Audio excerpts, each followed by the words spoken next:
A poor guy who jumps the queue to withdraw his money finds an extra $30 million in his balance. But he doesn't move and goes back to the office to continue working overtime. David was originally a weak and poor boy who not only had to swallow his anger and act as a punching bag for his boss every day, but also didn't dare to say anything about his girlfriend who was cheated on by his best friend, as if he didn't know, until David walked into the supermarket and met the sexy woman in front of him. His life of failure changed completely.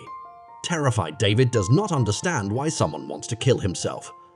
But the woman is not slow to take out the equipment and killers shoot up. Bullets were flying around him, and David, who didn't want to die here, took advantage of the chaos and escaped from the supermarket.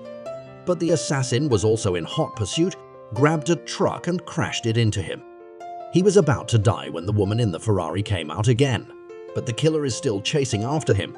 Seeing that she couldn't get rid of the other side in a short time, the woman simply shot the front windshield and then hooked the steering wheel with her feet and got out of the car to shoot at the killer again. David didn't even know where to look, but then a bus suddenly appeared to block the killer behind him.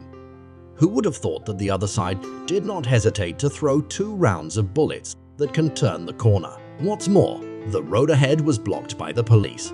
However, the woman calmly got back into the car and steered the car hard to the limit of the drift, finally all the way to the sparks with lightning to go away. After escaping the killers, the woman took David to a textile factory where he met the real man behind the crime.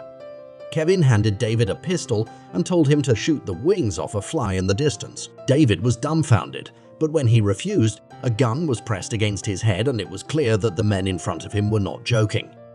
Receiving the gun, David felt his heart beating faster and faster under the extreme pressure of death, and then time slowed down in front of his eyes. David scrambled to pull out his anxiety medication to ease his mind. It wasn't until Kevin brought 3 flies to him that he was shocked to realize he'd actually swatted the wings off.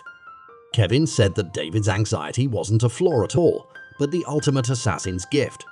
His heart was beating over 400 times a minute, and adrenaline was filling his bloodstream, giving him superhuman observation and reflexes. There are only 4 people in the world with this ability, and David's father is one of them.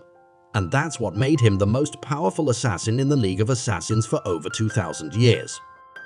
The League of Assassins' credo is to sacrifice the small to save the big.